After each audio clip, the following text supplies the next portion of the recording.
Sit her down.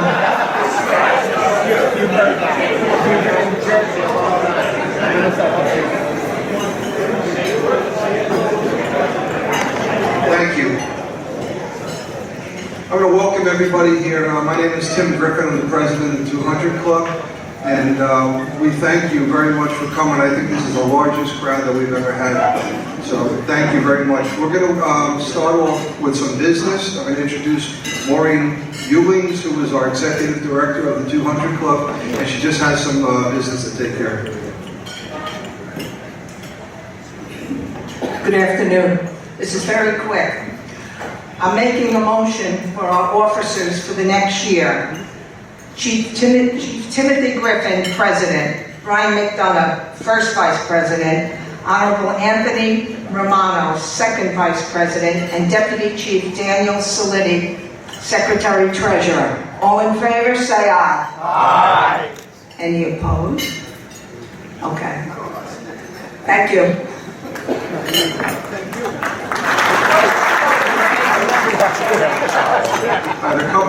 Just a couple house rules here. I'm going to ask everybody, if you have a phone, which everyone has, please take it out now and put it on silent to vibrate, all right? And also, I'm going to ask everybody to try to keep it real quiet as we go through our ceremony. We have a scholarship program we're going to be doing at the tail end of lunch, and then we have the award ceremony. Everyone has come here for it's a very big moment to get their awards and their scholarships. Their parents are here, and their families are here to watch them get an award. And it takes away when people are talking at the table and they can't hear. So I'm going to ask everybody just to keep it down when we go through that part. Right now, at this point, I'm going to call to order the 38th Luncheon, and I'm going to ask the Jersey City Police Department and the Port Authority Police Department Honor Guards, as well as the Port Authority Police Drum and Pipes to start our ceremony. Anyone who is in uniform, please put your cover on now. I'm going to ask everyone to rise. As the colors pass, please place your hand over your heart and put your attention. Right there. How it going? Out, head, hook, America. Trail, colors. Wait, march. Forward. March.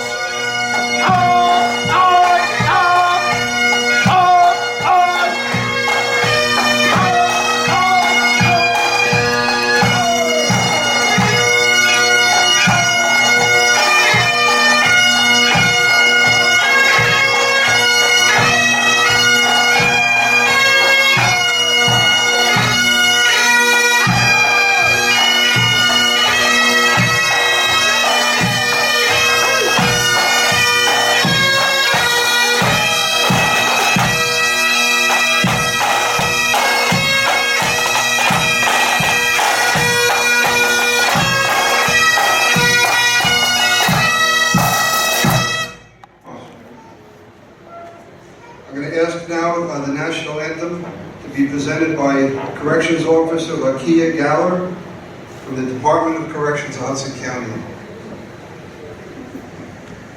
Here she is. Breathe.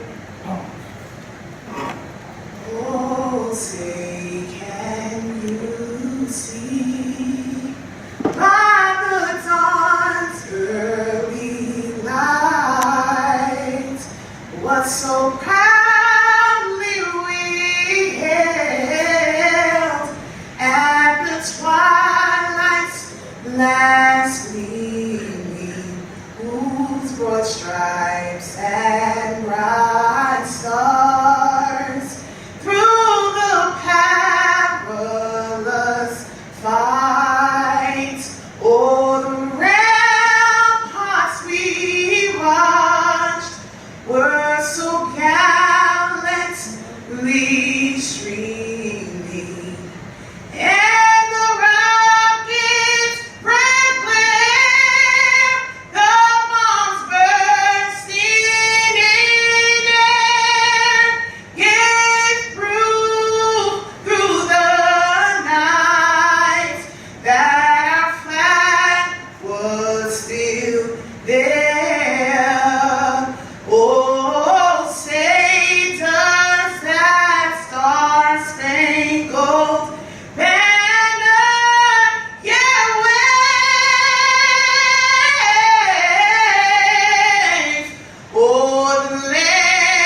this time, I want to have a moment of silence for our fallen officers that we've honored here at this organization in the past and those around the country, as well as our military who are fallen.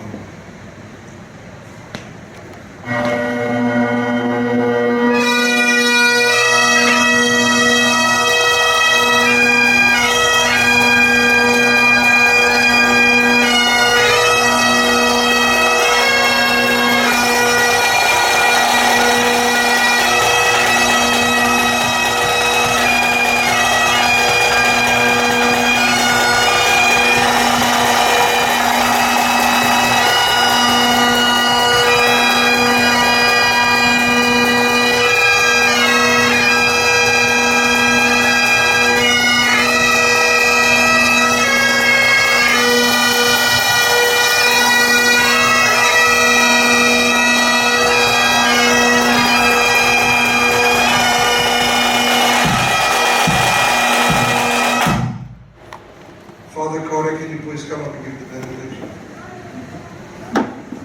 Father Kevin Carter is our chaplain for the 200 Club and he's a Jersey City boy.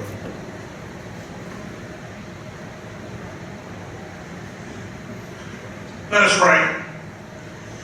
Heavenly Father, we are extremely grateful to be able to gather here today to celebrate the service, the gifts of first responders here in Hudson County. As you know, more so than many other places in our country, Hudson County appreciates its first responders, whether it be those who protect, those who rescue, those who heal. We're grateful for their service, and we give thanks to those who we're honoring here today for their acts of service. We ask you always to keep them safe, and all who serve and protect, rescue, and heal, to keep them safe. We ask you to bless the food and drink which we share in your name, through Christ our Lord. Amen. May Almighty God bless you all, the Father, the Son, and the Holy Spirit. Amen. At this time, we're going to retire the colors. Please remain standing. Fight back. Cover fail. Colors. Right. Quick. March. I haste.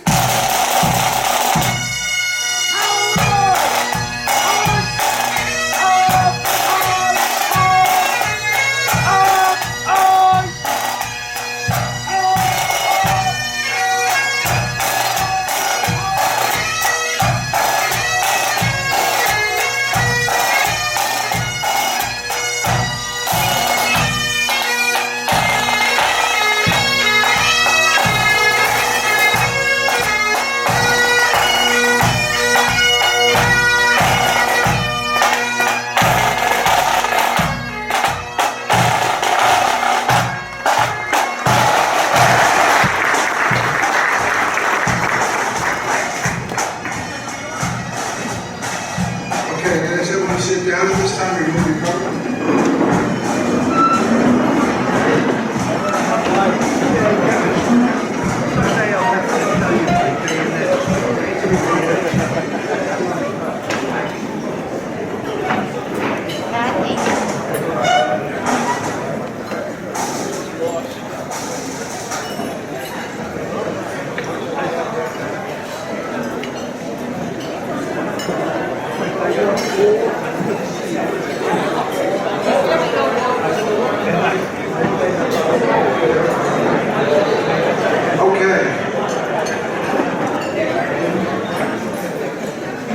Once again, I want to welcome everybody, and I want to start off by thanking our venue here, the folks here at Liberty House.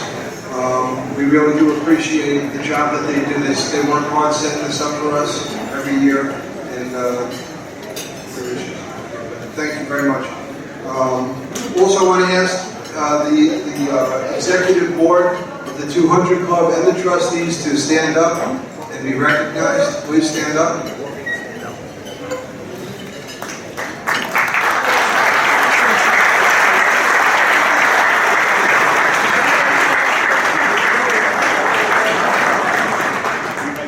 Typically put together a list of dignitaries to recognize who are in the room, but there's so many that it would take up the whole ceremony. So we're going to bypass that. I'm sure most of you, I know you, and you don't want to. But thank you for being here. I think we have over 300 people here. Incredible.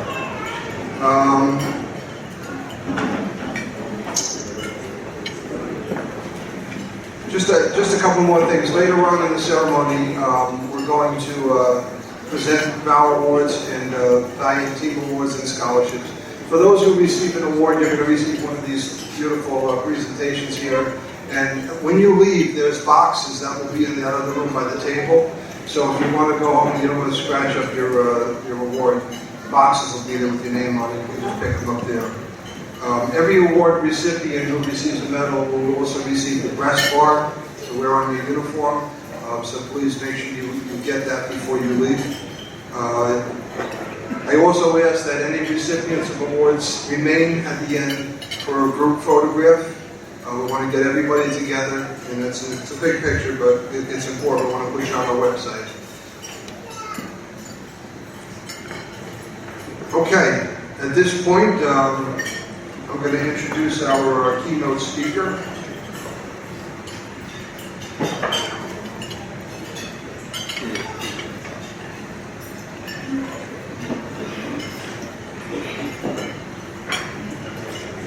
Okay, our keynote speaker is Mr. Edward Sednar. Ed is the superintendent and was appointed the superintendent and director of public safety of the Port Authority of New York and New Jersey Police Department in May 11, 2018. He oversees the daily operations of the nearly 2,200-person police department. Mr. Sednar is responsible for the police and security services at several airports, including Newark, LaGuardia, and JFK. Additionally, Mr. Sednar is responsible for the Lincoln, the Holland Tunnel, the Path Station, Port Authority Bus Terminal, Port Newark, Brooklyn Piers, George Washington Bridge, Staten Island Bridge crossings, as well as the World Trade Center complex. I wouldn't take that job if you paid me with that. Prior to his appointment to the Port Authority Superintendent, Mr. Sednar served 27 years with the New Jersey State Police. At the end of service, Mr. Sednar served as a Lieutenant Colonel, serving as the Deputy Superintendent of Operations for the New Jersey State Police. In addition, Lieutenant Colonel Sednar was tapped as the Incident Commander for the 2013-2014 Miss America pageant, lucky man, and the 2014 National Special Olympics, and most notably the 2014 NFL Super Bowl. Also in 2012, Lieutenant Sednar was the statewide incident commander for the search and rescue and search operations caused by Hurricane Sandy. Mr. Sednar holds a master's degree from Seton University, where he also serves as an adjunct professor. He is a graduate of the FBI National Academy and the United States Army's Commandant 7 Strategic Studies Program. Please welcome Ed Sednar.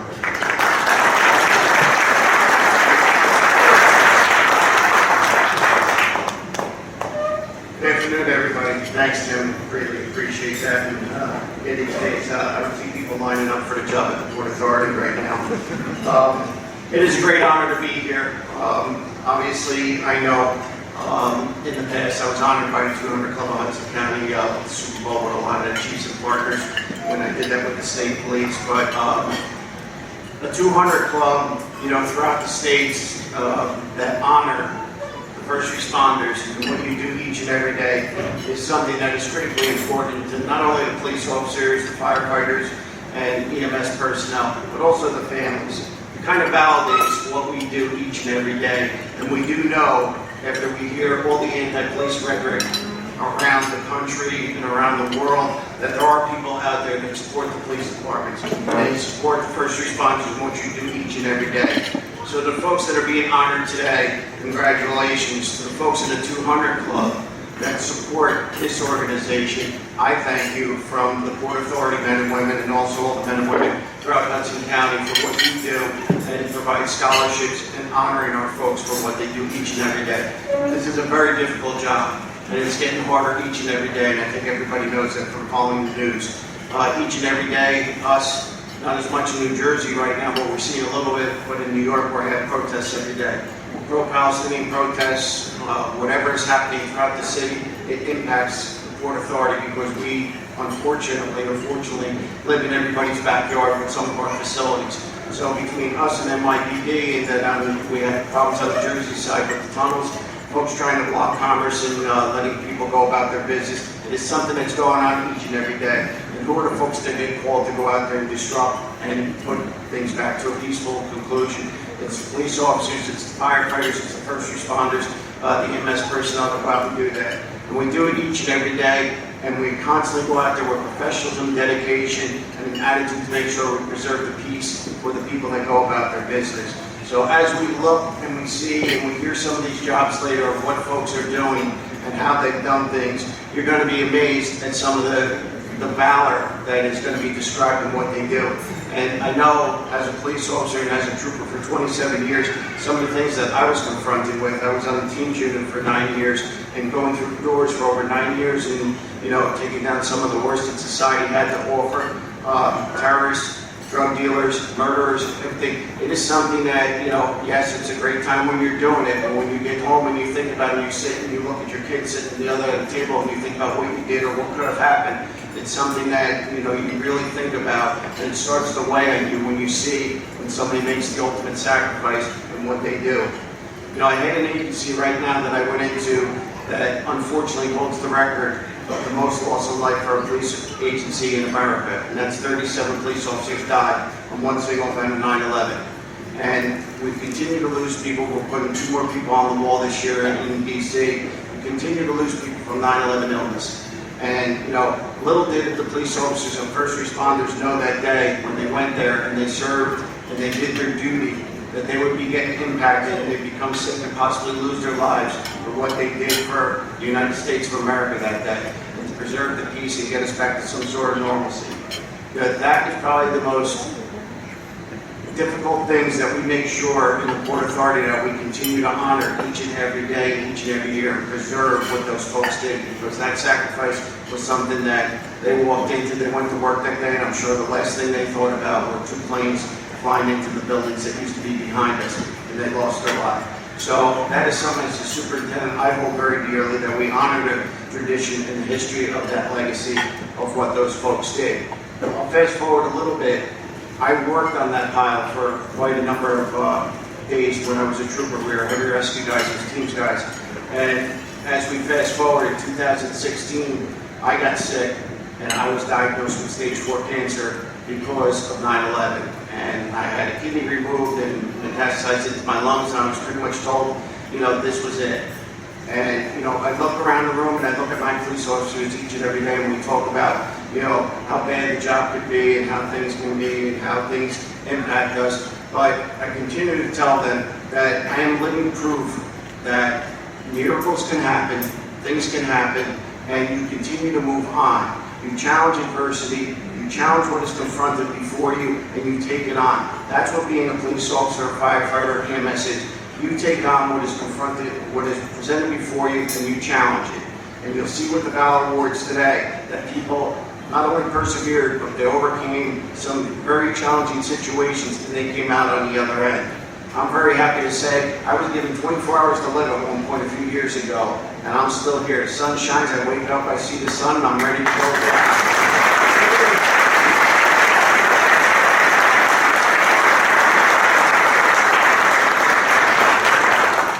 I rarely talk about that because it's something I don't like to disclose, because someone will be lining up for my job soon, waiting for me to. But I do say that, without joking, to the folks that are in this room, that there is hope, there is things that you can do, and you never know what God's plan is for you. When it's your time, it's going to be your time. I know I'll get cheated some years. I know my family will get cheated some years. But, it would never change what I did that day when I got called over there to do heavy rescue. I dropped into those voids hoping that we would find people and we would cut people out. That's what we do. That's the people that sign up for these jobs and do these jobs each and every day. So with that, I congratulate all the recipients today for their awards. I thank the 200 Club for having me. I thank the 200 Club for sponsoring everything you do and financing scholarships and helping families out. It is very, very important. As we know, times are getting tougher and tougher for us, but we continue to do the job. So again, congratulations. Thank you for having me. It's a great honor to be here.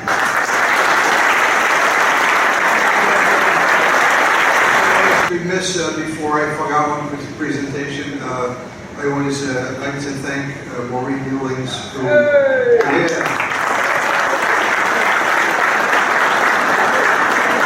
she wears more hats than all the hats in this room right now. She's so busy, and yet she finds the time to put the ceremony together, put the golf outing and the fall together, and she works hard, and she brings the sponsors in that keep this organization going. So she's a glue, and Maureen, thank you very much.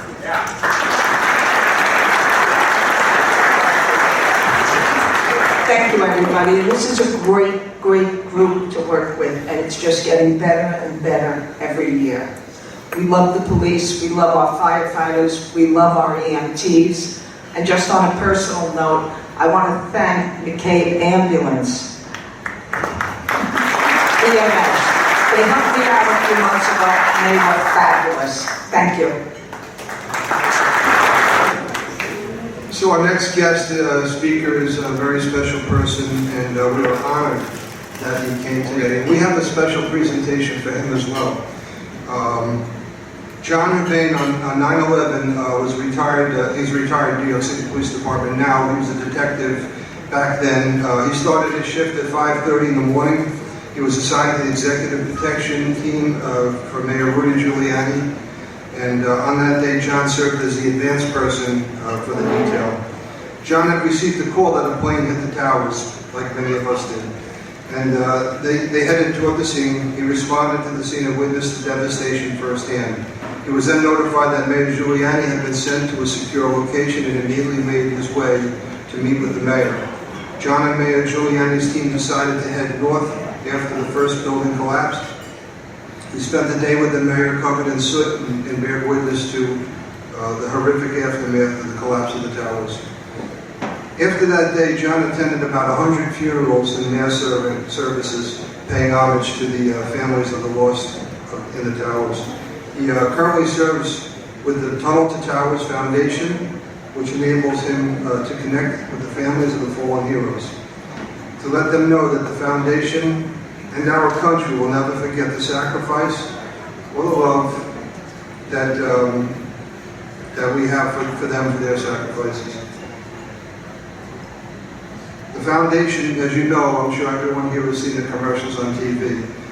The foundation pays the mortgages and builds homes for fallen military members and first responders.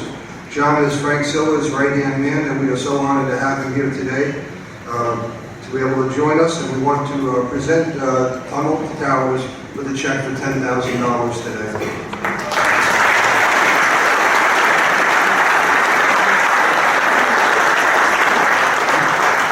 Before John speaks, I just want to encourage everybody, if you haven't already, I have, I know many of you have already, but please go home, Google T2T.org, sign up for your $11 a month pledge. And, this is a tremendous organization, and the money goes right to people like us where families go through a tough time. So please do that when you get home. Thank you. First of all, I thank everyone for being here and supporting our first responders. Tunnel to Towers was started after 9/11, after the tragic loss of Stephen Silla. He was off duty, he was going to go meet his brothers to play golf. He heard over a scanner that a plane had hit the tower, and he immediately went to his firehouse and put on his 60 pounds of gear, and he ran through the tunnel because the tunnel was closed. The Silla family, headed by Frank, sat around a kitchen table. They took a horrific loss of life, one of the worst days, probably the worst day in America's history, and they decided they wanted to do good. Having my first-hand experience of many of my friends that died that day, and as the superintendent said, continues to die. The odd part is, I go through their applications. These are partners of mine that I work with on the job. Then we see in our military, another program that I'm fortunate enough to run, we have burn pits Guys are dying of these toxins, young men, women, and we pay off their mortgages. We've done over 200 Gold Star homes, over 1,000 first responders. I can think of Joe Seal and his wife Laura, an amazing family, that tragic day. And I was just with her at the Dilla service. She wanted to show support for, another person that has to walk her steps. And she attended it. And when we just lost our 2 officers up in Syracuse, she wanted to know, are we gonna go there? Because she wants to go there and support. These are the people that we're helping out. Amazing families. I think of Bear Brook, amazing man. Augie from the North Fire Department. Great people going to their services, seeing the outpouring and the support. One of the things that's most important, and this was explained to me by a double amputee. He said, John, he goes, when I lost my legs, I went to Germany and I got healed, but I left the battlefield and there was a sense of peace leaving the battlefield. Because cops and firemen never leave the battlefield. Every job that you've gone to that has scarred you, you'll drive down the street with your kids in the car and say, I remember double homicide here, remember I lost a buddy over here, and you're reminded every day. And have organizations like this that support our first responders, absolutely amazing. We live in a world now where people that go out there to help people, EMTs have to wear vests. The world's upside down. And to this date, so far this year, we have 46 police officers killed in the line of duty. And, it's just amazing, the loss of life. But as the superintendent said, there is great support across the country. That's how we're able to pay off these mortgages. It goes without even thinking. You get notified, you lost a firefighter, police officer, EMT, military. We're going to pay off that mortgage because we owe them. And all people around the country support the foundation. And this is so healthy for all first responders to be recognized. Not just to be there for a funeral or wake, but to sit together, have a meal, and thank God that there are people that are willing to raise their right hand and keep serving the community. If you don't serve your community, you're wasting your time. Volunteer, do something. Make your community better. And that's what we try to do at Tunnel Towers. And the motto is, brothers and sisters, while we have time, let us do some good. And I thank you all for doing the good that you do every day. And just be safe, stay healthy. If you have any questions, please reach out to us. Again, my name is John Uvain. If I don't have an answer, I'll get you an answer. All right, God bless you, thank you.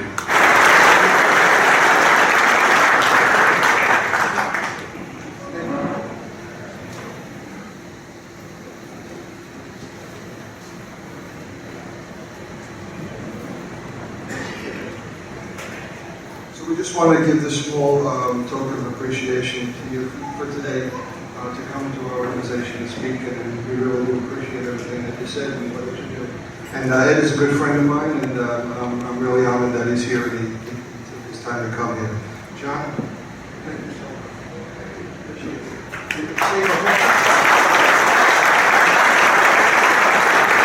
Most importantly, John, here's the check. In case you can't read it, we brought one here too. 25 cents out of every dollar you give us is going to our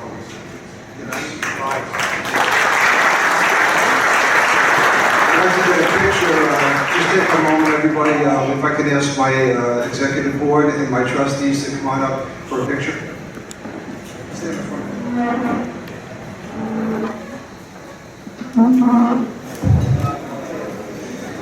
I love it. The governor, Jim McGrady's here, and the photographer just told me he's got to move.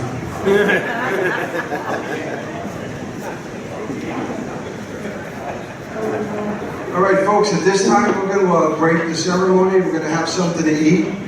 Toward the tail end of your lunch, we're going to start the scholarship program, and we're going to award these young kids, not kids, adolescents. We're going to award them their scholarships. And again, I just want to remind everybody, once that program starts, I'm just going to ask everybody to keep it down so that their families can enjoy the moment, and the recipients can enjoy the moment. Eat up. Ready? All right, let's go. Mike McCabe, you're out. Mike, come on up. So I'm going to introduce Mike McCabe, the name you may sound familiar. Mike is the son of Vicky McCabe, who was a founding father of this organization, and now Mike is stepping in as a trustee, and he's helping us out now as the committee chairman for the scholarship awards. Maureen, you want to step up also and come again? We're going to begin the program, and again, I remind everybody at this time to just keep the noise down so that the award recipients can enjoy themselves. Thank you. Thanks, Tim. Good afternoon, everybody. It is an honor and a privilege to be here with you today. It is a very special day. It's always been a special day to come together to celebrate our first responders, for sure. And I know that my father always looked forward to this day. Not only because he was able to celebrate the first responders, but also because he was able to do his bootleg comedy routine, which I'm sure remember, and I will spare you that, trust me. But what I can tell you is that this is a very special day for many reasons. We get to come together to celebrate some really great accomplishments by some really special people. And at a time where we have such terrible rhetoric and negative sentiment about our first responders, we can come together as a brother and sisterhood and celebrate some really great accomplishments. We also have the great privilege of supporting the young men and women who are moving on to further their educational careers here, and we can help them out financially. So it's, as I said, special for me to be able to do this in my first year. So I have the great honor of presenting this year's 200 Club of Hudson County Scholarship Awards, and our first recipient goes to Sean Disbrow.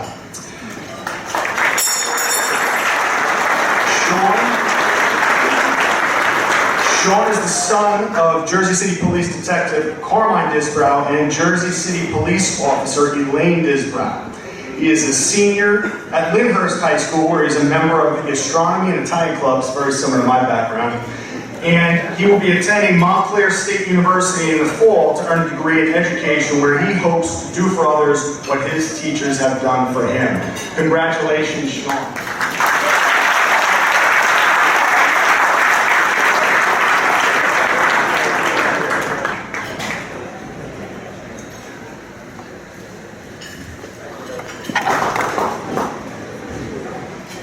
Our next scholarship recipient is Jack Lowinger. Jack is the son of Kearney Fire Captain Richard Lowinger. He is a senior at Hanover Park High School, where he's a member of quite a few teams and clubs. Swim, cross country, and others. He's a member of the National Honor Society, also like me. He will be attending the University of Maryland in the fall to earn a degree in computer science and hopes someday to help develop software that can make education more accessible. Jack, congratulations.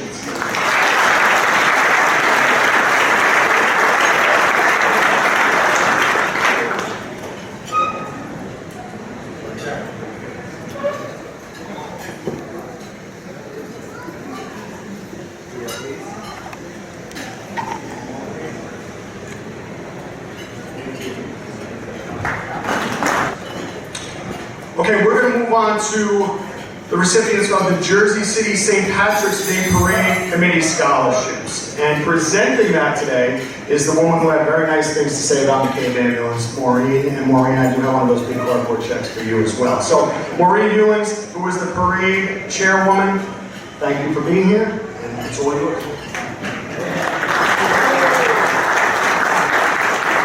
This year we have 3 scholarships to give. I'd like to bring up, I have two other members of the parade committee who make this happen, that we raise this money for scholarships, Janine Zampella and Kathy Hardy, to come up.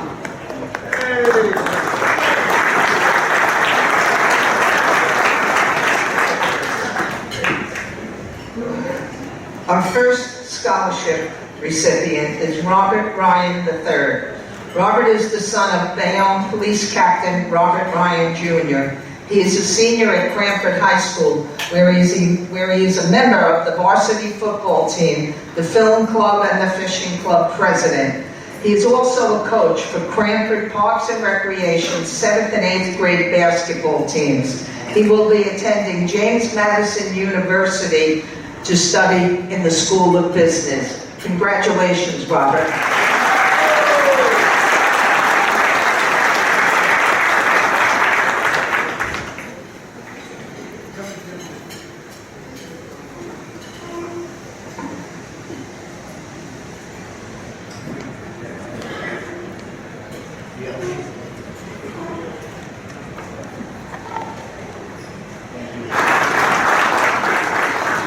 We have two other scholarships that are very special. One is in memory of Detective Melvin Santiago. Every year at our 50-50 at our annual dinner dance, we raise money for this scholarship. This year's winner is Elizabeth Daly. Elizabeth is the daughter of Jersey City Fire Deputy Chief Rob Daly. She is a senior at Wayne Valley High, where she is a member of the Auto Club and served as president, a member of the Student Dance Association. At an early age, Elizabeth volunteered with veterans and seniors and still continues to do so. She will be attending Marist College this fall to earn her degree in criminal justice. So I think it's fitting she receives the Detective Melvin Santiago Scholarship.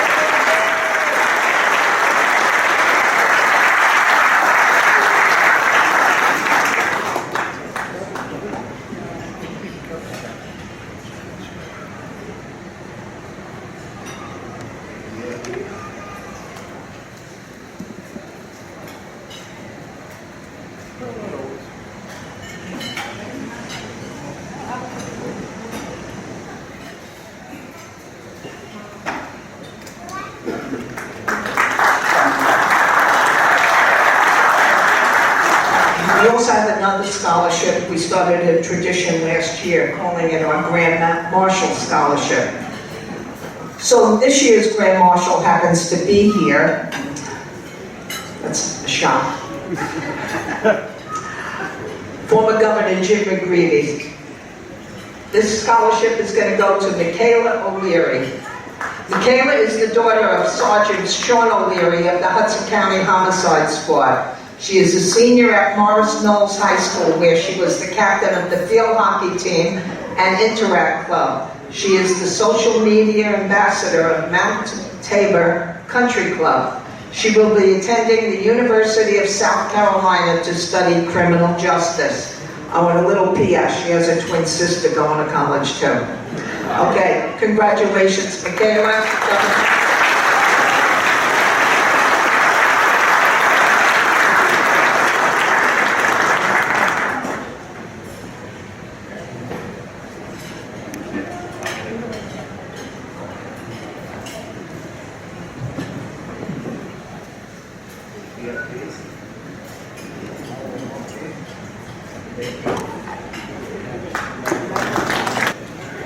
It's all yours, Nina.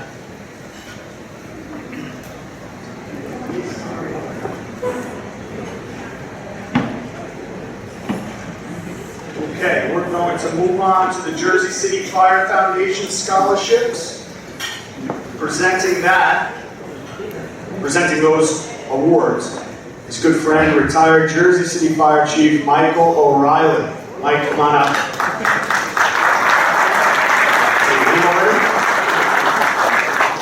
Oh, here he is. Mike, we thought you made an Irish exit.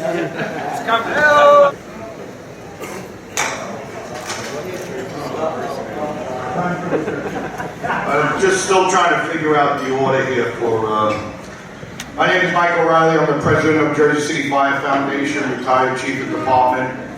And I would just like to acknowledge the 200 Club Committee for all the tireless work they do. They vet our scholarship, so it's fully 100% transparent. And I would just like to thank them and give them a nice round of applause.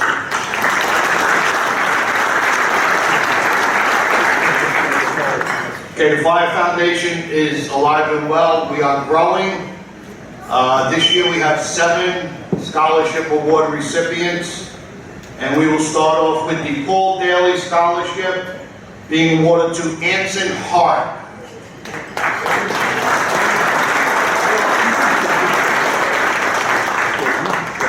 Anson is the son of Jersey City Fire Deputy Chief Warren Hart. He's a senior at St. Peter's Prep in Jersey City, where he has been a 4-year member of track and field and a student council member. He has a passion for photography, which he turned into his hobby and a small business. This fall, Anson will be attending the University of Alabama, where he will wear the form to study marketing. Roll Tide!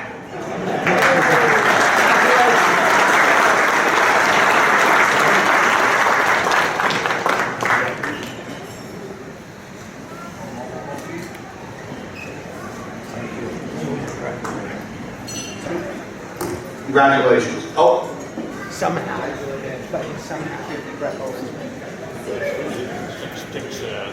Yes, 74. Or 72. Our next scholarship award is in the name of Captain Michael Ewlings, and it's awarded to Ryan Budnick.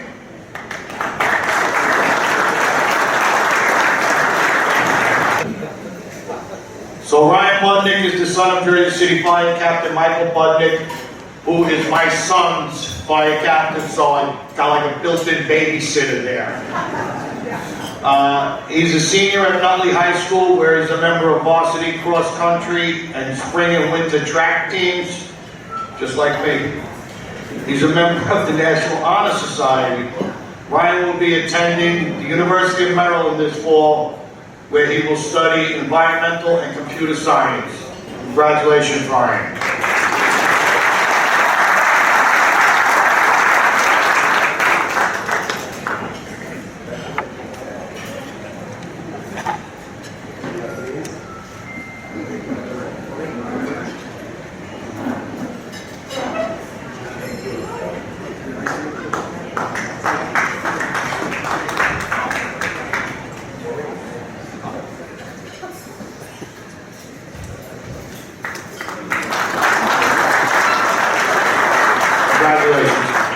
Foundation grew, we became more active after the COVID. People jumped in to have scholarships with donations named after their loved ones who have since passed, given the ultimate sacrifice, whatever have you. So that's part of our growth, and it's very much appreciated. The next scholarship is awarded to Jack Nichols. The Captain Mark Lee Scholarship is being awarded for the first time. Unfortunately, the Lee family could not be here due to prior commitments, but I was friends with Marky Lee before we became firemen, so go way back, and it's an honor to have his family remember him. So Jack is the son of Jersey City Fire Captain Richard Nichols. He's a senior at St. Peter's Prep, Jersey City, where he's a member of the jazz band and film club. He also enjoys playing the guitar. Jack will be attending Montclair State University this fall, where he will be studying psychology. Congratulations.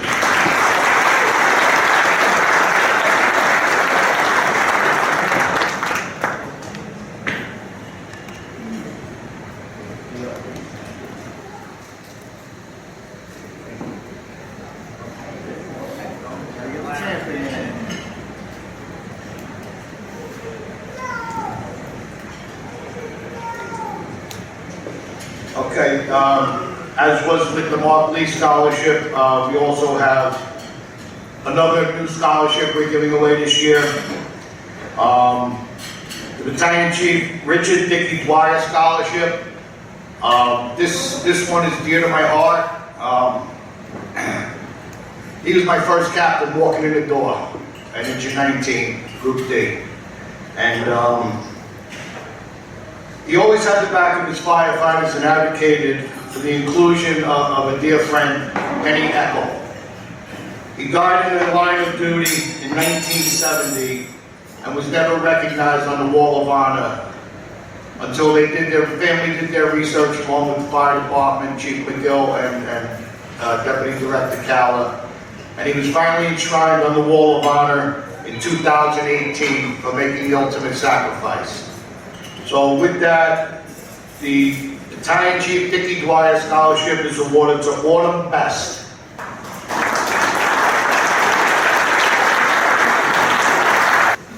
Autumn is the daughter of Jersey City firefighter Rossi Best. She is a senior at Piscataway High School, where she is a member of the Chiefs dance team. Not Kansas City, so she does not know Taylor Swift. And a member of the National Sorority of Phi Delta Kappa. She also served this year as a freshman seminar mentor. Autumn will be attending Temple University this fall, where she plans to study speed. I didn't do that on purpose. Speech pathology.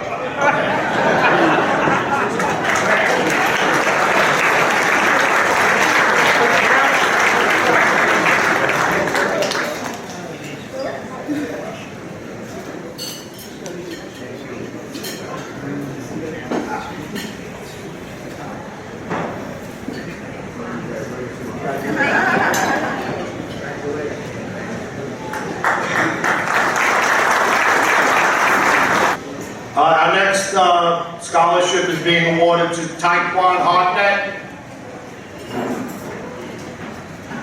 Taekwon is the son of Jersey City firefighter Tyson Hartnett. He's a senior at East Orange High School, where he's been an active member of Campus High's Advanced Choir and Poetry Club. In the spring, he volunteered as a member of the manager of the girls softball team. Taekwon will be attending Montclair State University this fall, where he plans on studying fashion design and psychology. Congratulations, Taekwon.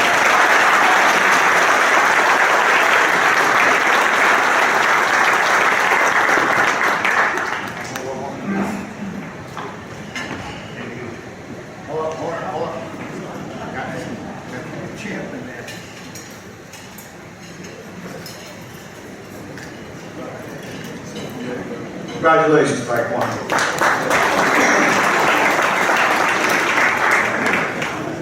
Our next award recipient is Simon Yanez. Simon is the son of Jersey City Fire Captain Claudio Yanez. He's a senior at St. Peter's Prep, where he is a member of the varsity soccer team. Like his dad, who led the fire department soccer team to multiple tournament victories. He also served as the Big Brother Leadership Program and was an exchange student in Spain for 2 weeks. He will be attending Fairleigh Dickinson University, Madison in the fall to study biology. Congratulations.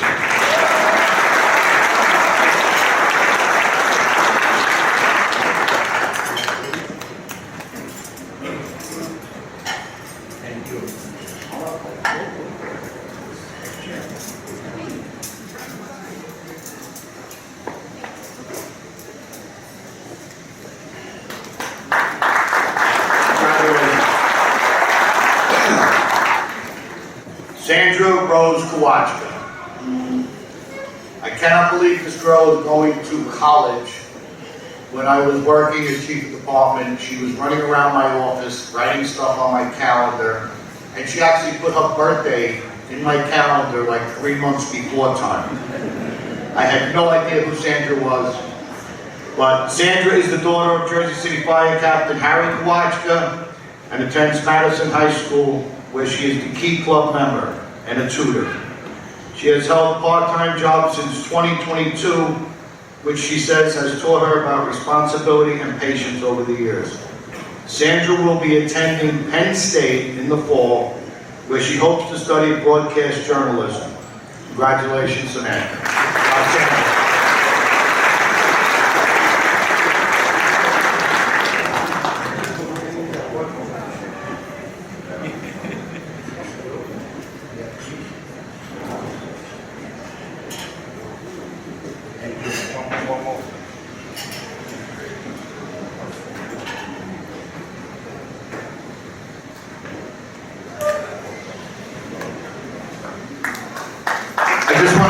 congratulate all the scholarship recipients and thank the 200 Club once again for their dedication to public safety in Hudson County. And that's all, folks.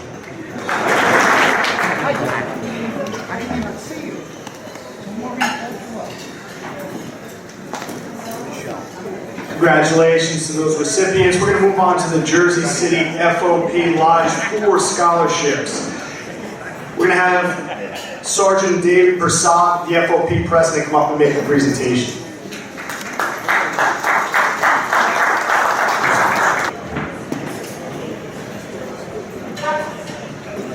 Good afternoon, everybody. This was very tough making this decision. We had 9 recipients this year. We had to bring it down to 5. With that being said, I'll just get rolling with it. The first recipient who cannot be here today is McKaylee Matias. She's the daughter of a Jersey City Police Detective, Luis Matias. Unfortunately, she cannot be here today. The next recipient is Kylie Sheridan. She's the daughter of Jersey City Police Detective and JCFOP member Daniel Sheridan and Marcella Sheridan. Kylie attends the Academy for Allied Health Sciences in Scotch Plains and currently holds a cumulative point average of 90.7. She has one sibling. Kylie participated in varsity soccer and basketball during all 4 years of high school. She volunteers her time by assisting her father with coaching their town's 6th grade travel team. Kylie currently has a couple of offers to play Division III basketball. Was part of Union County Conference first team basketball, placed 3rd in 2023 and 24 for individual money raised for the American Cancer Society's Relay for Life. Kylie's been accepted to UConn, Moravian, Iona, Seton Hall, St. Peter's, and New Jersey City Universities and Ramapo College, but is undecided on where she plans to attend. Her future goal is to study pre-physical therapy or pre-sports management, so that she can help better people's lives. Congratulations, Kylie.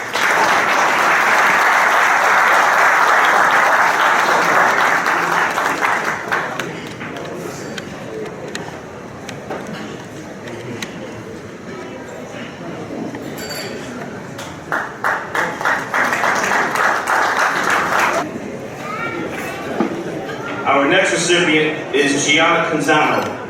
She is the stepdaughter of Jersey City Police Detective and JCFOP member James Terrell and Gina Canzano. Gina attends Lacey High School in Lenoka Harbor and currently holds a GPA of 3.69. She has one sibling. Gianna loves sports and participated in field hockey, winter and spring track, the DECA Club, and Future Business Leaders of America. She's received various academic achievement awards and coaches awards. Gianna had a learning disability from an early age, but has worked hard to overcome all obstacles put in her way. Gianna loves spending time with her friends and family, is compassionate, empathetic, resilient, and patient. She wants to help others at their lowest and most vulnerable times. She was accepted and plans to attend Florida Southern College, where she will be studying nursing with the goal of becoming a travel nurse. Congratulations, Gianna.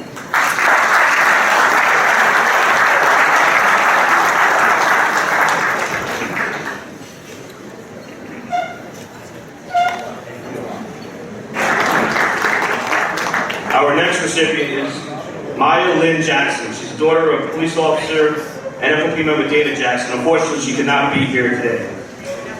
Our final recipient is Vanessa Corso. She's the daughter of retired Jersey City Police Lieutenant and FOP member Vincent Corso and Kelly Corso. Vanessa attends Red Bank Catholic High School in Red Bank and currently holds a GPA of 4.5. She's involved in the theater group and was cast as Morticia Adams in the Addams Family. She will be participating in the Senior Showcase, where she will get to write, produce, direct, and act with other members of the theater. Vanessa is also a member of the chorus, and this past winter, they performed on stage at the Radio City Christmas Spectacular. Recently, she and the choir traveled to Nashville to perform at the Grand Ole Opry. Vanessa was diagnosed with type 1 diabetes in the 6th grade, and still managed to make the honor roll for every marking period throughout middle school. She was accepted to Northeastern University Boston campus and plans to study political science. Her future plan is to work for the government or legislative branch and help improve the quality of life for all individuals. She could not be here today, but her father, Vincent, is.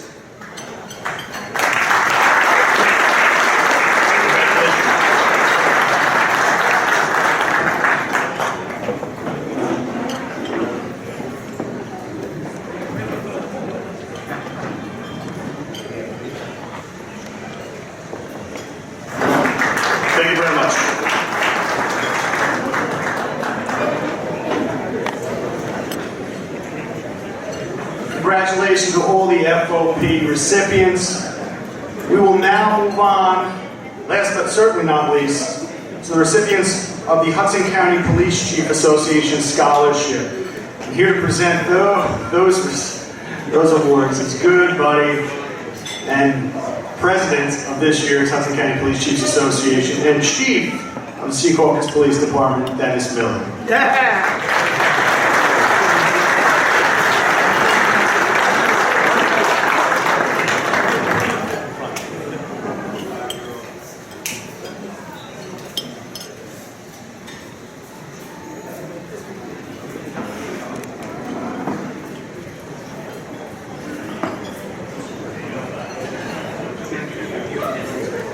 I was told to watch my language.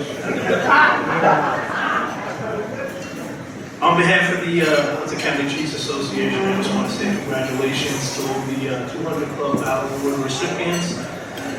And the first scholarship we're going to have is in memory of Chief John Jack Hill. The first scholarship goes to Nolan Geisler.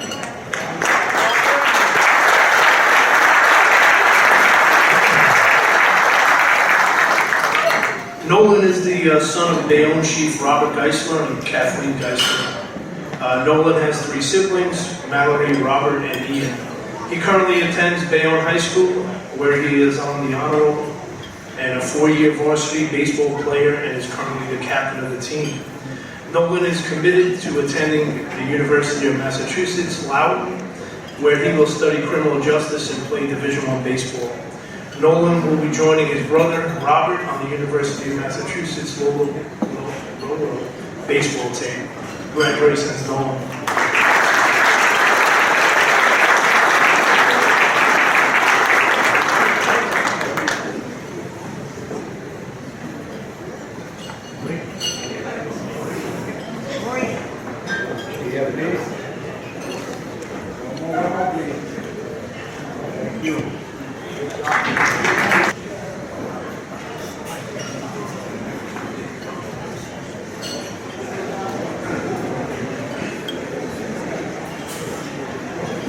Payback.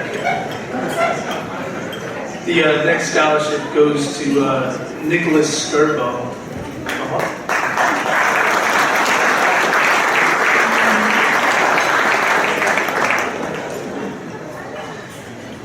Nicholas is the son of Joseph and Amy Skirbo. Nick's father, Joseph, is currently the Deputy Police Chief in Bayonne, common mantra today. Nick's grandfather, Nick, is a retired Jersey City police detective, and his uncle, Nick Skirbo, was a retired Jersey City Police Deputy Chief.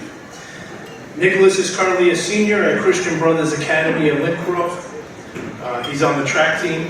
He participates in the field events of javelin and discus, and he's also on the bowling team. Nick will be attending Indiana University, the Kelly School of Business this fall, where he will pursue a degree in finance. Congratulations.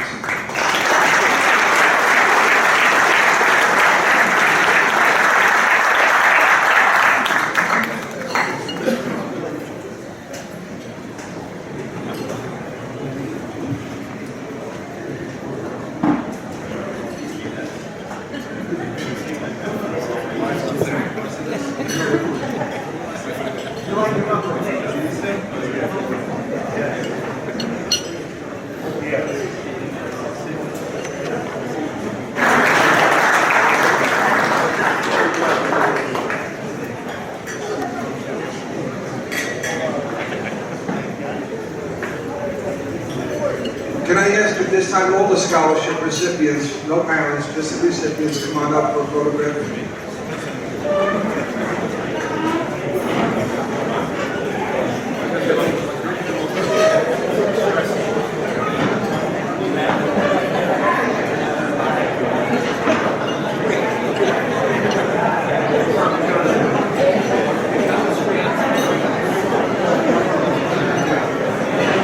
While they're coming up, I just want to, I'm going to break my own rule and just acknowledge one person who, Mayor Richard Turner, who comes every single year since the beginning of this.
Yes, thank you. Thank you. Thank you. Yes.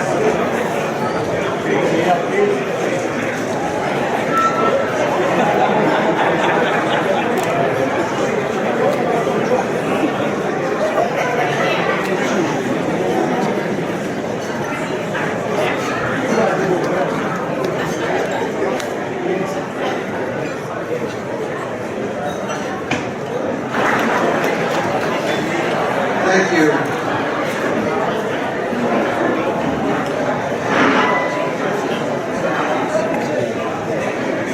All right, we're going to start the Valor Award program. At this time, I'm going to ask all the chiefs of the departments that are being honored. When the awards recipients come up to the podium, I ask the chiefs to come up with them. Also, so I don't forget, I have a folder of all the awards copies for their personnel files. So if you could see me and grab that folder before you leave, I will take care of that.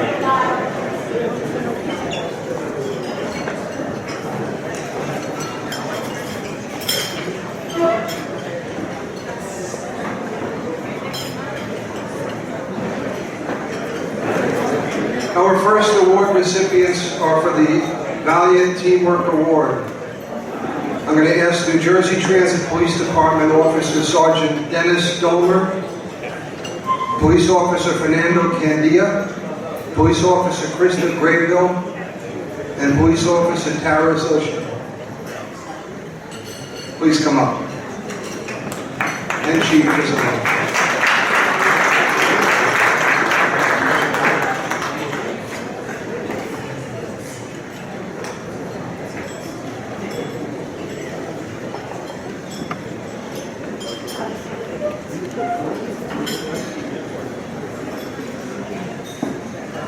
Okay, so before I read the citation for the award that they received, and I want to say a few things. Being a hero doesn't always mean getting involved in an armed conflict. Sometimes it is the subject who is in danger of harm, and the police act to prevent that from happening, thus placing their own lives in harm's way. And in doing so, they rescue a potential victim. I have a great deal of respect, and I give a great deal of credit to Chief Gisillo for developing a water rescue and survival training program in this department. He understood that a lot of his properties are surrounded by water.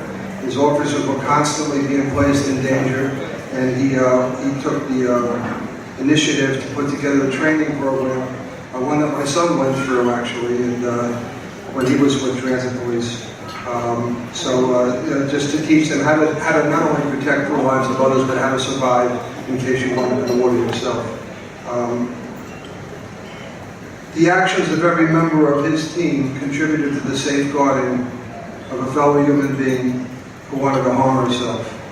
The 200 Club proudly presents Sergeant Dennis Dolmer, Police Officer Candia Grayville, and Socia of the Transit Police Department, the 200 Club Valiant Team Award, in recognition of their gallant efforts and heroic actions displayed on December 17, 2003 in the city of Hoboken. On that date, dispatch received a report of a female bus driver at the Hoboken station that was potentially suicidal. These officers responded to the area and met a bus supervisor, who informed them that the bus driver had abandoned her bus and alluded to the possibility of committing suicide. These officers spotted the bus driver in the terminal on the other side of the safety railing, approximately 2 to 3 feet from the edge overlooking the Hudson River. Again, this is in December. Our water's cold. No protective barrier preventing her from falling or jumping into the water. Officer Grayville immediately climbed over the railing on the edge of the platform and made his way towards her. Upon getting to the edge of the walkway, he had climbed over a second protective railing to make contact with her, where he was joined by Sergeant Dolmer. They maintained conversation with her in an attempt to de-escalate her thoughts of hurting herself, while notifying Hoboken EMS and FD to respond. Due to the proximity of the ledge and overlooking the Hudson River, Police Officer Candia staged the water rescue safety equipment in the event that it was needed to be deployed quickly. These officers worked together to talk her off the ledge, and while walking with her, the woman quickly turned and attempted to lunge toward the water, at which point these officers were able to grab a hold of her and prevent her from doing that. She subsequently was transported to the hospital with Police Officer Socia, and who remained keeping her calm. The prompt alert action by these officers working as a team resulted in the saving of a life, and in doing so, placing their own lives in jeopardy. For their quick decisions, disregard for personal safety, awareness, initiative, and dedication to duty in coordinating their efforts to prevent a suicide attempt, they demonstrated the department's core values of honor, commitment, integrity, and courage, and they are presented with the Valiant Teamwork Award. Congratulations.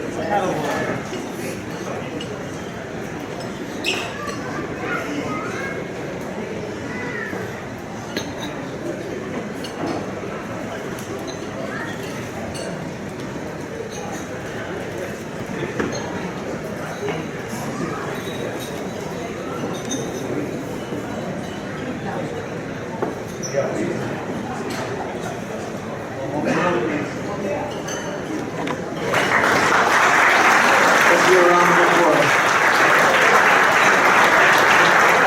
Chief, you want to stay up here, Chief?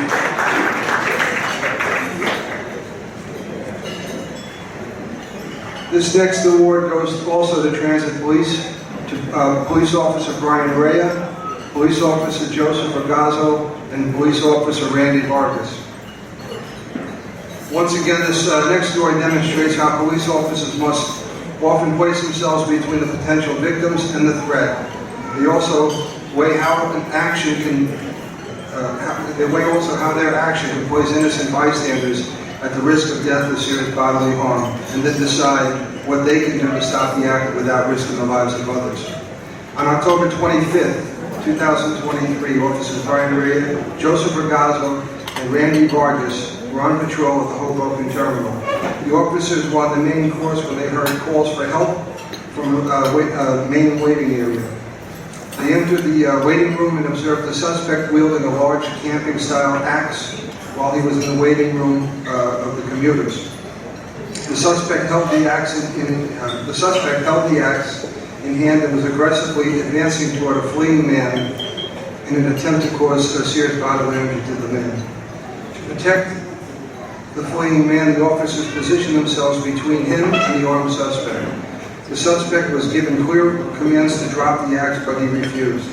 Officer Rea subsequently created distance and deployed OC spray in an attempt to de-escalate the situation. The suspect continued to refuse the commands and drop the axe despite the OC spray deployment. The actor finally succumbed to the effects of the OC spray and dropped the axe. The suspect was arrested without further incident and charged with unlawful possession of a weapon and possession of a weapon for unlawful purpose and remained in Hudson County Jail.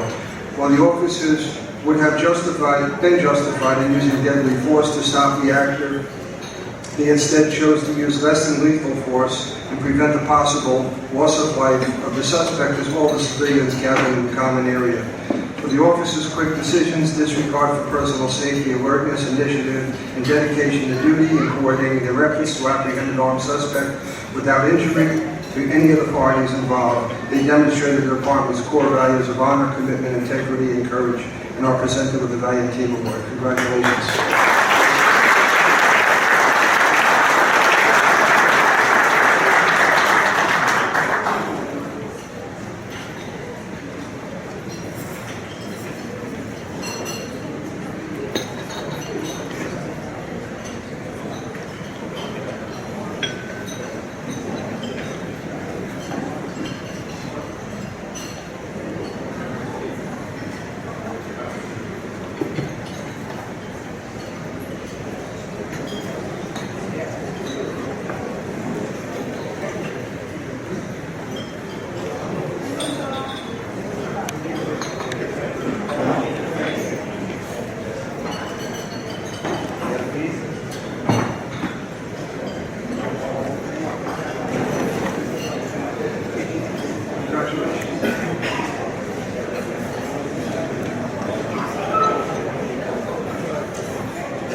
Sergeant Gilberto Vega and Detective Scott Rogers of the Jersey City Police Department to come receive the Valiant Teamwork Award.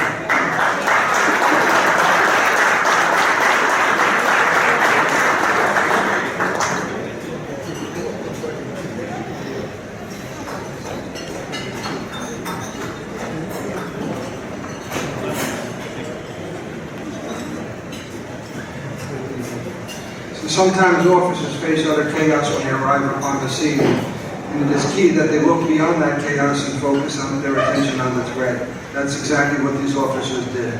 They worked as a team to apprehend the suspect and maintain control of the scene. The 200 Club proudly presents Sergeant Gilberto Vega and Detective Scott Rogers with the Team 200 Club Valiant Teamwork Award in recognition of the gallant efforts and heroic actions displayed on January 9th, 2023 in the city of Jersey City. These officers were patrolling the area of Martin Luther King Drive and Grant Avenue when they heard the sound of 3 to 4 gunshots ring out.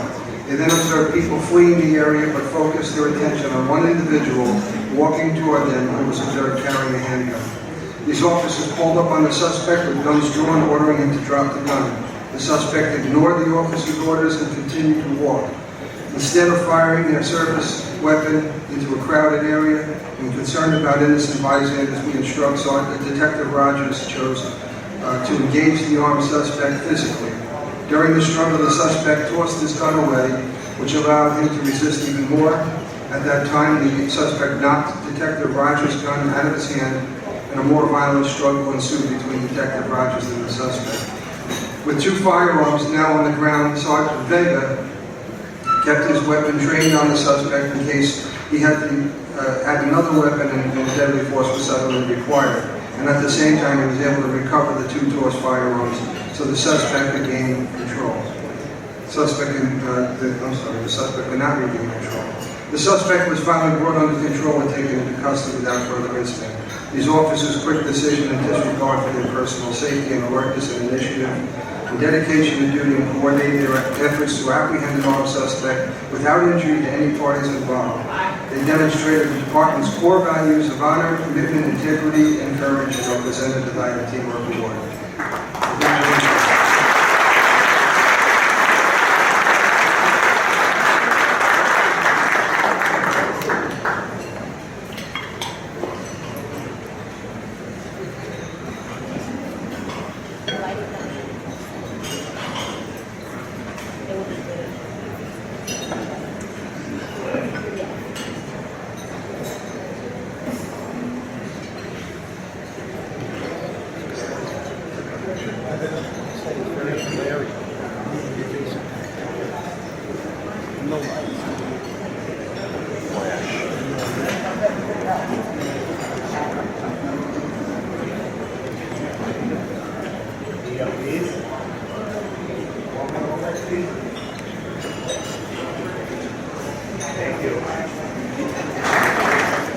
She said, I gave up everything else in my life, or I'm getting a picture out of this.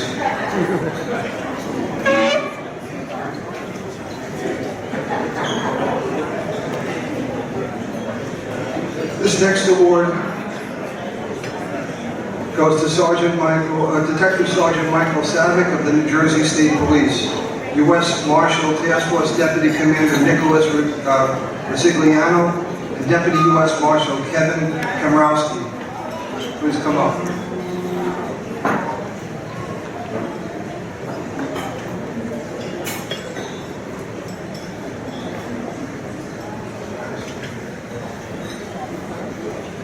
Award recipients are. So when cops need to hunt somebody down, there's no better resource than the U.S. Marshal Service Fugitive Task Force.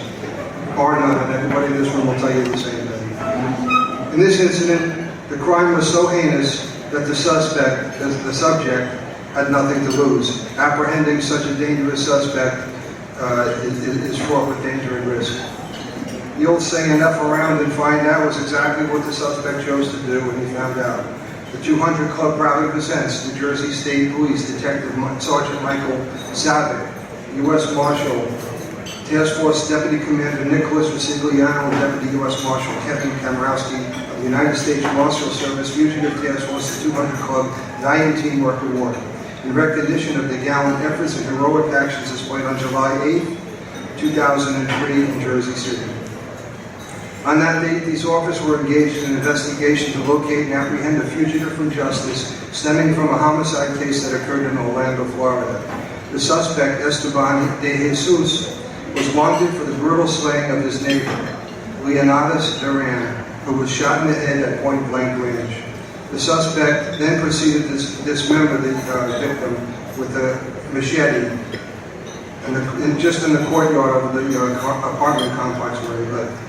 These officers, through their investigation, tracked the suspect down and found him sleeping in a parked vehicle in Jersey City. Detective Sergeant Savick approached the vehicle in an attempt to positively identify the suspect. The suspect suddenly opened the door and lunged at Detective Sergeant Savick with a machete. While Detective Sergeant Savick desperately sought cover from becoming another victim to De Jesus and to save their fellow officer from imminent harm, Deputy Marshal Resigliano and Kamrowski opened fire on the suspect, killing him and saving the life of Detective Savick. For the officer's quick decision and disregard for personal safety and alertness and initiative, dedication to duty, and coordinating their efforts to apprehend an armed and dangerous wanted person, they demonstrated the department's core values of honor, commitment, integrity, and courage, and are presented the Valiant Teamwork Award. Congratulations.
Yes, Jersey City Police Officer Andrew Martinez and Police Officer Timothy Coletta.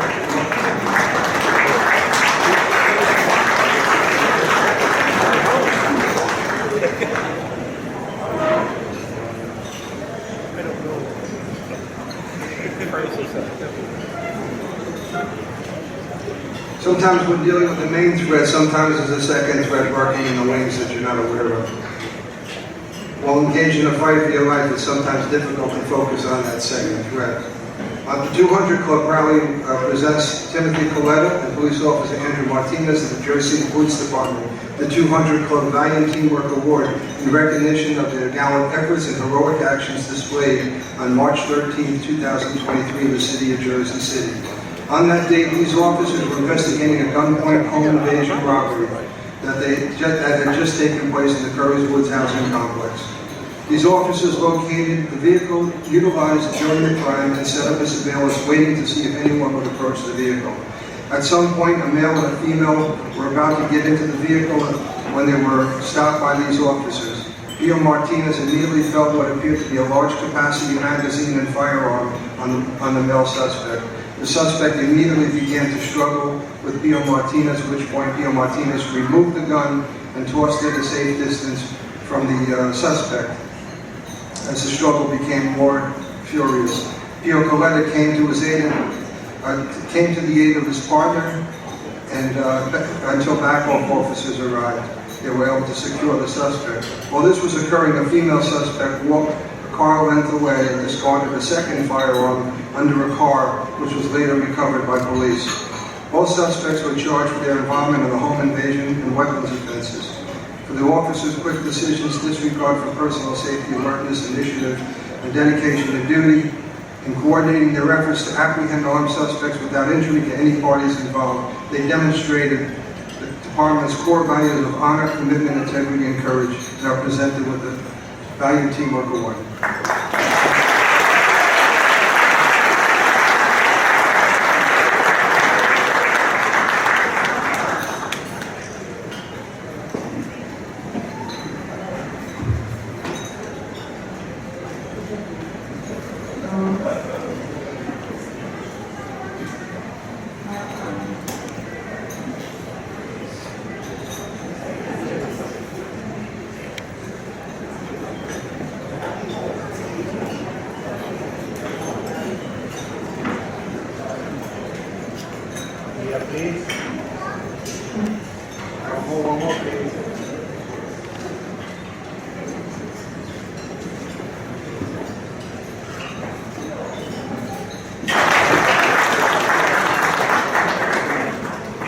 Now I ask Sergeant Vincent Avaleta and Patrolman Michael Solano of the Weehawken Police Department to come up.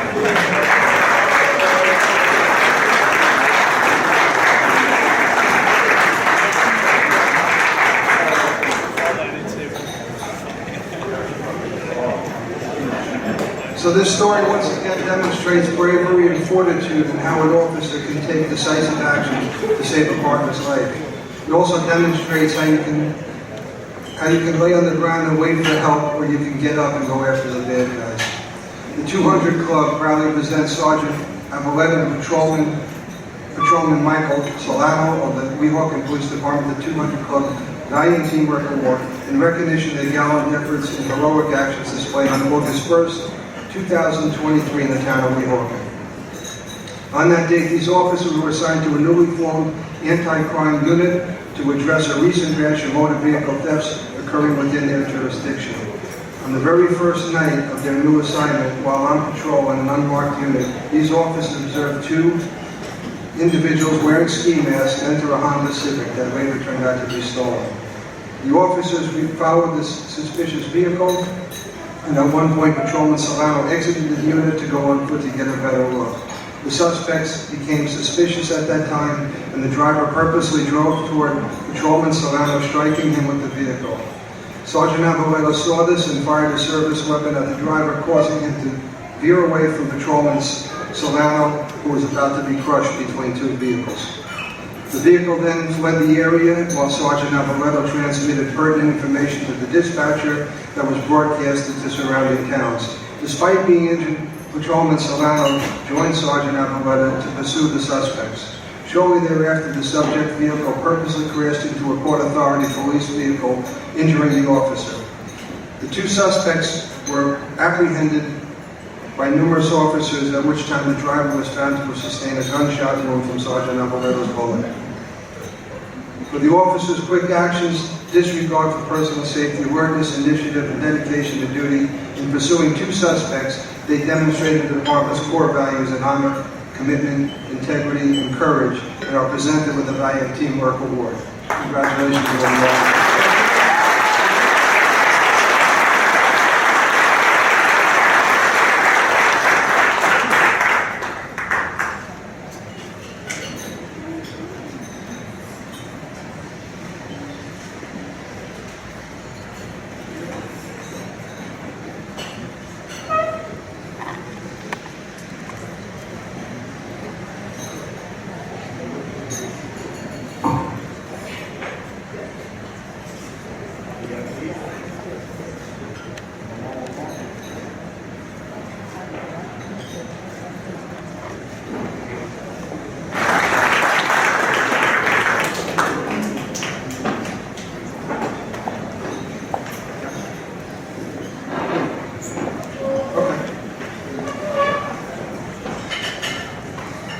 This time I want to ask Jersey City Fire Department Captain Michael Davis, Firefighter Brian Finity, Firefighter Nelson Martinez, Firefighter Brett Patillo, and Firefighter Victor Negron, and Firefighter Brian Jankowski.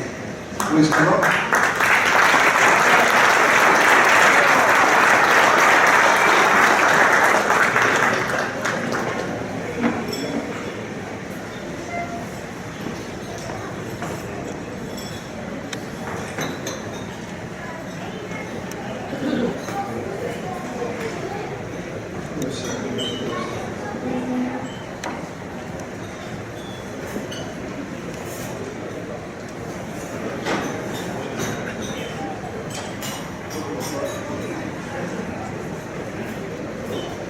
All right, sometimes it's difficult to write these citations for an award and include every detail that occurred without using a maximum space allotted on the certificate. This story really should be about 5 pages long, but I had to condense it to a certificate size.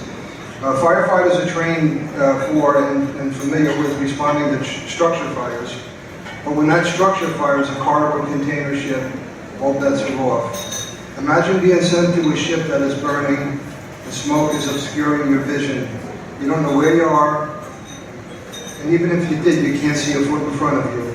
And the heat is so intense, it is just telling you to back off. You can either allow that fear to consume you and back out, or you can forge ahead and complete your objective. The 200 Club of Hudson County proudly presents these firefighters with the 200 Club Valiant Teamwork Award in recognition of the gallant efforts and heroic actions displayed on July 5th, 2023 in the city of Newark. On that date, these firefighters responded to a call for mutual aid at a ship container fire with confirmed missing firefighters. Upon their arrival, firefighters received a mayday call on the 9th deck of the ship from their fellow firefighters who were removing a downed firefighter.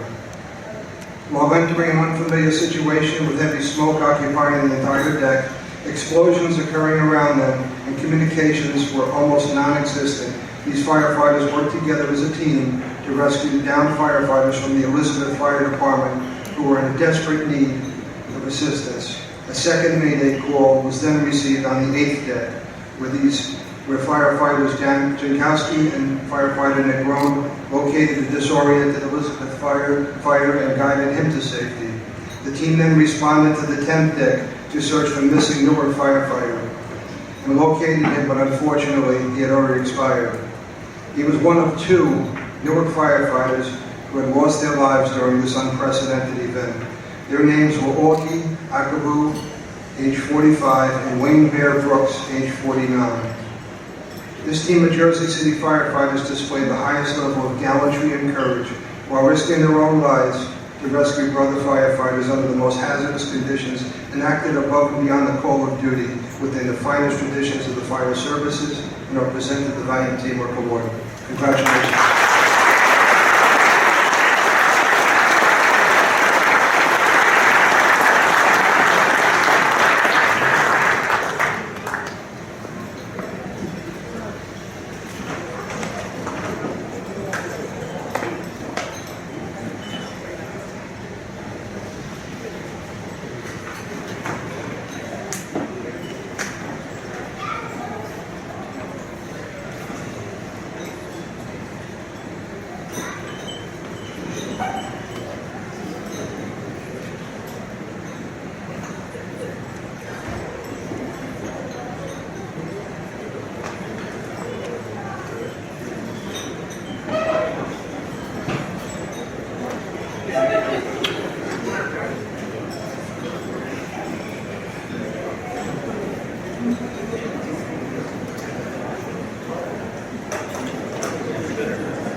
Now I ask Police Officer Raphael Ocasio of the Bayonne Police Department to come up and receive the Valor Award.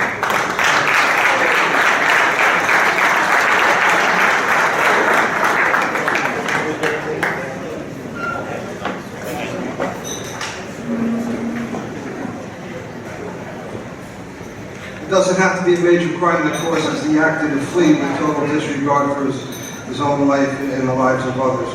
When you trap an animal in a corner, they will do anything to get themselves free. 200 Club proudly presents Police Officer Raphael Ocasio of the Bayonne Police Department the 200 Club Award. In recognition of gallant efforts and heroic actions displayed on July 13, 2023 in the city of Bayonne. On that date, Police Officer Ocasio was investigating a theft from a local gas station. A description of the vehicle used by the suspect was provided by the witness, which was then located by P.O. Ocasio at a nearby fast food establishment. P.O. Ocasio and other officers attempted to speak to the uncooperative suspect, who suddenly started the vehicle in an attempt to flee the scene. The suspect struck two marked units and then proceeded to drive directly toward police officers at the scene, despite numerous commands by the officers to halt. The suspect then crashed into two more marked units that were blocking the avenue of escape. He then drove directly at P.O. Ocasio and other officers, at which time P.O. Ocasio fired numerous rounds at the suspect for fear that he could cause harm and even death to his fellow officers.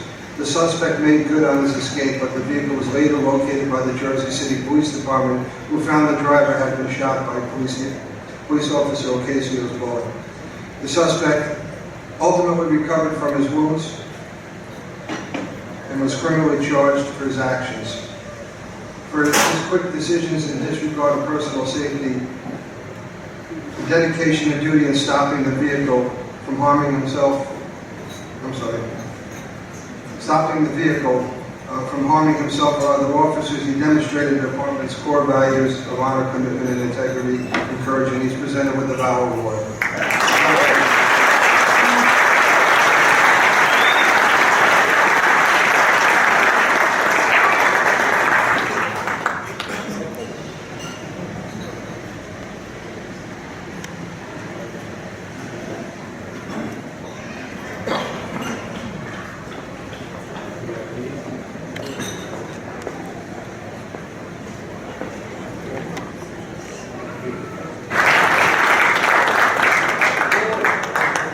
Yes, firefighter Lou Jesper Issip and firefighter Rembert Amistad of the North Hudson Regional Fire and Rescue come up and receive the Valor Award.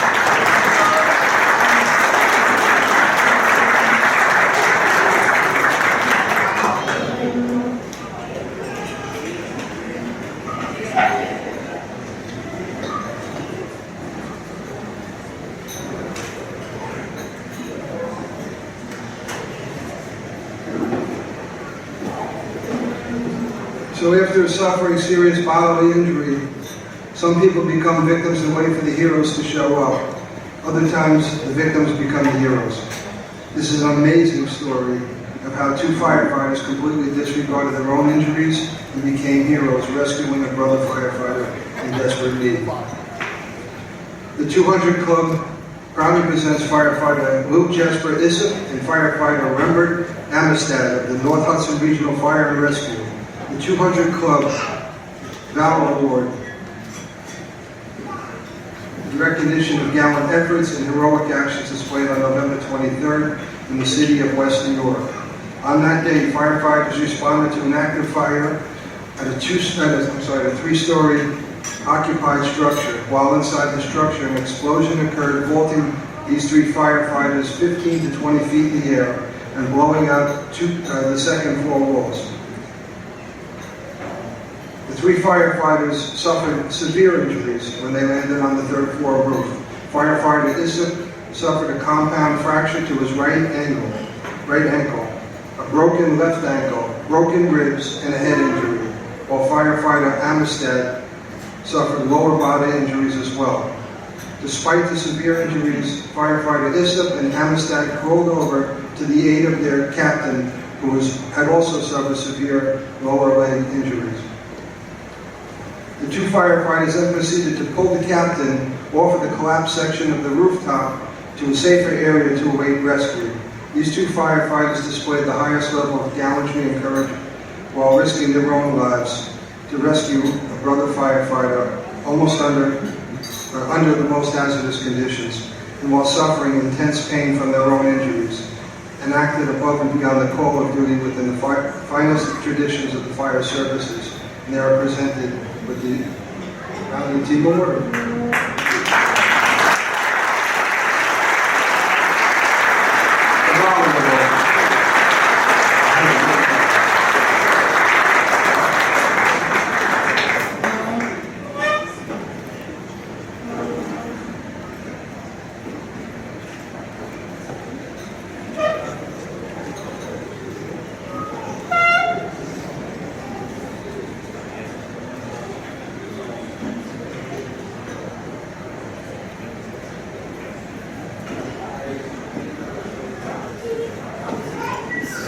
give them a big hand once again.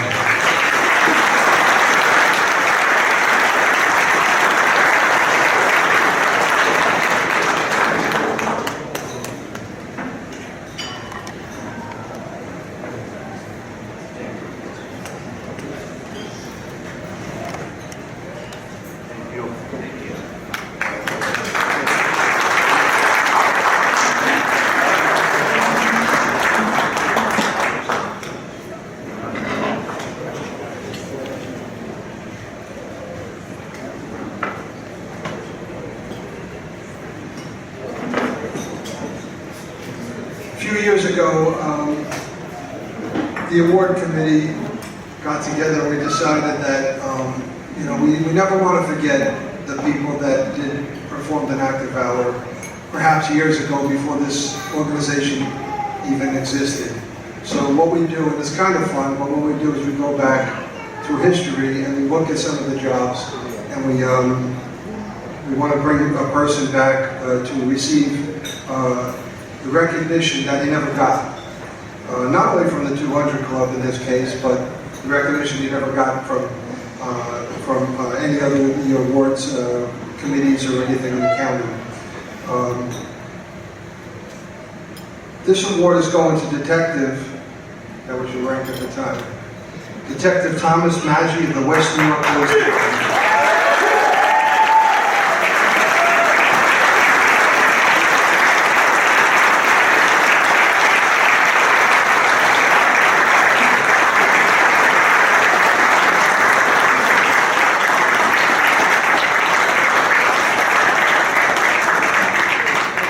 It doesn't matter how much time passes, we never forget our own. And it's never too late to honor someone who is deserving of praise.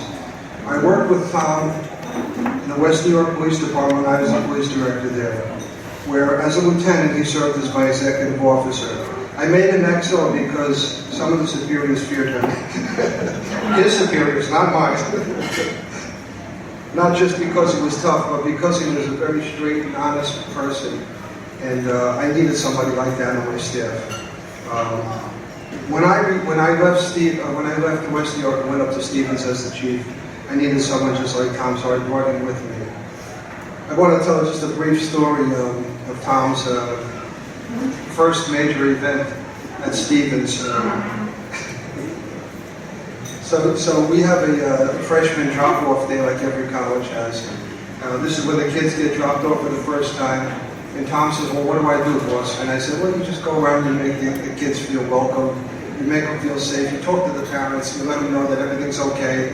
We're like dads with badges. We're here to take care of your kids while they're here. So Tom said, I can do that. So Tom was walking around the campus, and he sees this one student sitting on the curb. And the student's sitting there, and he's got a long puss on his face. And Tom is, if anybody knows him, he's a very jovial individual. And Tom went up to him and said, hey kid, what's with the long face? You're in college, you're supposed to be having fun. What's going on? And the kid didn't say a word, and the mother just turned to him and said, we're not from around here, we're from, the Midwest, and it's very different out there. We live in a big farm area, and there's no houses next to each other, and you don't see many people, and the people that live there, well, we all look alike, we all speak the same language, and here, it's very different. Everybody looks different here, and they speak different languages, and he's just not used to it. Just give him some time and he'll adjust. So Tommy said, well, would you mind if I go over and have a word with him? Maybe I could talk to him. She goes, oh, that would be great. So Tom, he says, hey kid, look at me. I know it doesn't look like it, but I was 18 once too. And I remember what you're going through. He goes, believe me, I do. You get dropped off in a place and nobody speaks the same language, you all look different, everything. He goes, I remember that happened to me, but the difference is I got dropped off by helicopter in Vietnam. He says, this ain't Vietnam, so why don't you man up? At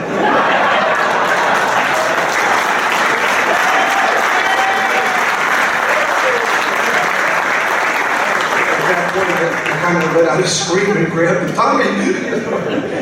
But that's the way he dealt with the kids at Stevens. He talked the truth to them, and he talked tough to them. And believe me when I tell you, he is more popular than the mascot at Stevens. When he left, he broke a lot of hearts of students from the past and present. And we really hated to see him go, but it was just that time. Tom served in the United States Navy before he became a cop. He was deployed to Vietnam, where he was decorated for Valor. He was a river rat patrol. He was a river rat patrol boat, patrolling the rivers in those little river rat boats. I forgot what you call them, but serving as the boat's machine gunner.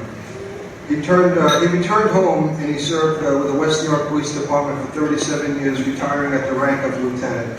He then came to Stevens, and like I said, he was the most popular guy on campus, other than his dog, Tony Baloney, who has his own Facebook page, by the way.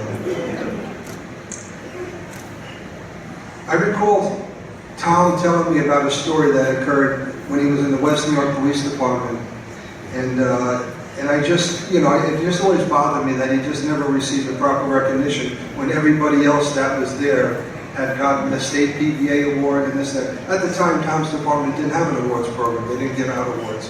So, and not that he really cares, because he'd be the first one to tell you.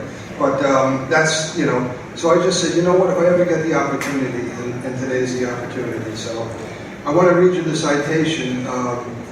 Hudson County 200 Club proudly presents Detective Thomas Maggi of the West New York Police Department the President's Award in recognition of his gallant efforts and heroic actions displayed on July 18, 1974 in the town of West New York.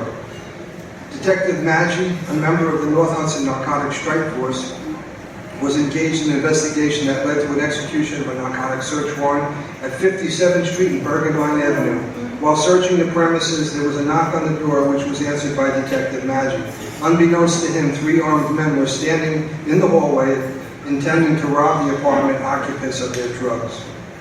Upon seeing Detective Maggi, one suspect began to remove a sawed-off pump shotgun from a potato sack he was carrying. Detective Maggi recognized the weapon immediately. Not having time to draw his own service weapon, he lunged to take control of the shotgun while the subject was still removing it. A vicious hand-to-hand struggle ensued between Detective Maggi and the gunman as other officers came from within the apartment to aid him. After being struck in the head with the shotgun, Maggi overpowered the suspect and was able to finally wrestle the gun away and take the suspect into custody. The other suspects were armed with a .32 caliber pistol and a .38 caliber revolver. 3 police officers were injured and treated at the hospital, including Detective Maggi, who received multiple stitches in his head, which we can see now. Had Detective Maggi not stopped the shotgun-wielding suspect, the lives of every officer present would have been in great jeopardy. Detective Maggi displayed the highest level of gallantry and courage while apprehending an armed assailant and performed the duties above and beyond the call of duty within the finest traditions of police services. And before we honor Tom with this award, I just want to thank his wife, Pat, who is standing right back there. And his family, who's sitting over there, for tolerating a law enforcement career that spanned over 50 years. Tom, congratulations, it's fine.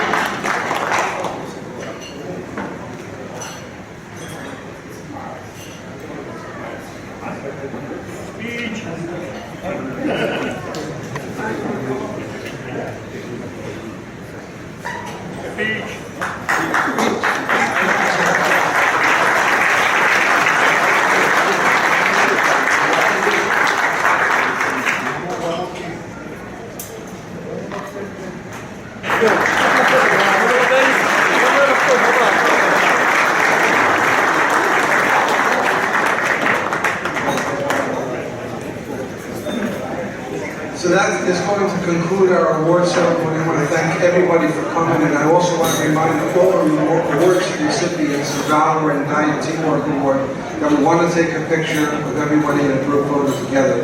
So I don't know where the best place to do that is, and maybe outside would be the best of the New York City backdrop. I think that's probably the best place to do it. So we'll get together, go downstairs, out the back door, we'll meet you out there.